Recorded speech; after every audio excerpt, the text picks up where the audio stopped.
The Texas House of Representatives convened today, I'll put that, but they had to adjourn for a second day in a row because the state House Democrats are AWOL. Well, yesterday, arrest warrants were issued for dozens of them. These are lawmakers who have fled Texas, and as you probably are seeing on the news, they've gone to various blue states. It's all in an effort to try to block the state legislature from voting on legislation to redraw congressional districts there. So, I mean, what do you make of this? Lawlessness, more lawlessness from the left, and frankly, a pushback on the will of the people. Well, joining me now to discuss this is Texas State Representative David Spiller. He's from the 68th District of the great state of Texas. Representative Spiller, welcome back to Washington Watch. Thank you, Jody. I appreciate you having me.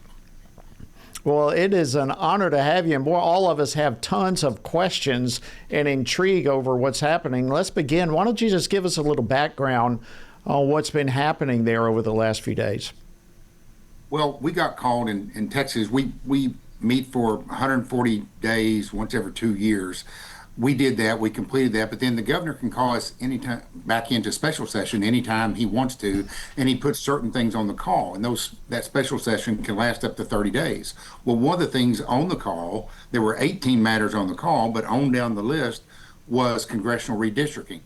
And it needed to be addressed because of some legal reasons under a Fifth Circuit case and so forth that came up last year.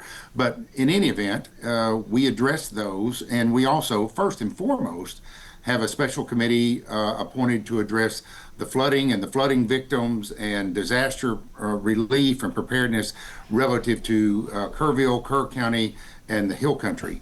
And so, and everyone's aware of the devastation that occurred there. So which first and foremost is what we're trying to do, but we're also trying to deal with this redistricting. I'm on the Select Committee on Congressional Redistricting. I attended all the hearings, but when it comes time to vote and those matters come to the House floor, well, many of my Democrat colleagues decide to flee the state and run off and hide to blue states, and blue states, incidentally, that have already redistricted in a very compelling way, but they want to claim that we're racist and inconsiderate and how this is wrong and illegal and unconstitutional. So here we are trying to do business, but we have to have a quorum, which out of 150 members of the Texas House is 100.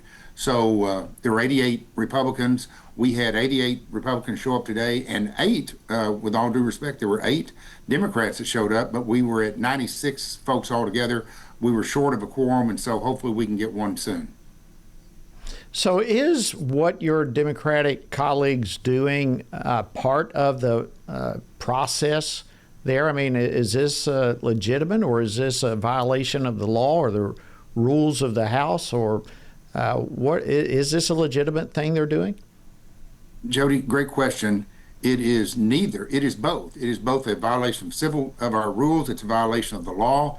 Governor Abbott has even raised the issue that it may be considered a criminal offense of bribery to the extent that these folks have accepted benefit in return for their non-vote and non-participation. So, but when I took an oath to be a state representative, I still remember what I swore under oath to do, and that was to faithfully execute the duties of the office of state representative and to preserve, protect, and defend the constitutional laws of the United States and this state, so help me God. These folks have completely ignored their oath of office and have fled the state. It is not permitted under the House rules to do so. When they say, well, this is a procedure, this is a rule, I've read the rules in the House rules. It ain't in there. So it's a blatant violation, and it's a slap in the face to not only all Texans, but especially to those folks that we're trying to do important work in the state of Texas for, including the flood victims of Kerr County. So this is an illegal act. Your bottom line, I suppose, the governor is in full, I guess, the rights, I guess, as the governor to issue arrest warrants. Is that correct? Interesting, yes, and I applaud Governor Abbott. He's done a great job. Our House Speaker, Speaker Burrows, has done a fantastic job. These people are working with Texas Department of Public Safety to try to round up those and execute these civil arrest warrants. We've got two processes going on. I'm an attorney, so let me kind of get into some legal stuff here. But you've got two processes going on. One is a civil warrant where they can actually, if they find them within the state of Texas, they can handcuff them, bring them to the House floor, and literally lock them in the building. That process is being done, and some of those folks, we believe, are in the state of Texas and can be found and can be brought to our house. Interestingly, when you talk about a charge of bribery, to the extent that if a charge is actually filed, that's a criminal offense.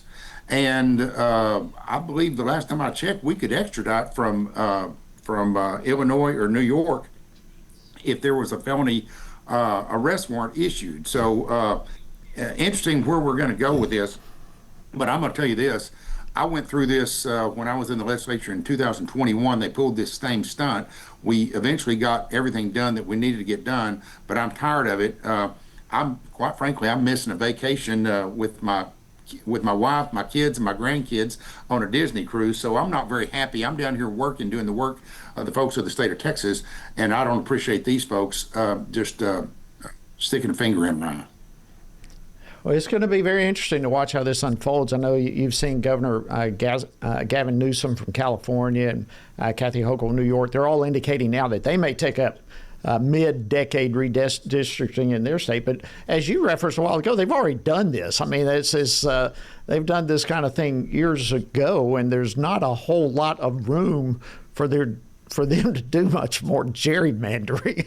We've only got 30 seconds or so, but you want to respond to that? Yeah, the pickings off those bones would be pretty slim, I would tell you, because you can't imagine when you look at what the top 5 Democrat states in the country have done and how they've done this and the advantage that they've created for themselves is outrageous. And the very idea that these people go run to those states, California, New York, Illinois, New Jersey, Maryland, all of those states, and you look at what they've done and the advantage that they've created for themselves and how disingenuous it is. Absolutely. Thank you, Texas State Representative David Spiller from the 68th District. I appreciate you joining us, and sorry you're missing your vacation. That's all right. Thank you, Jody. Appreciate it. All right.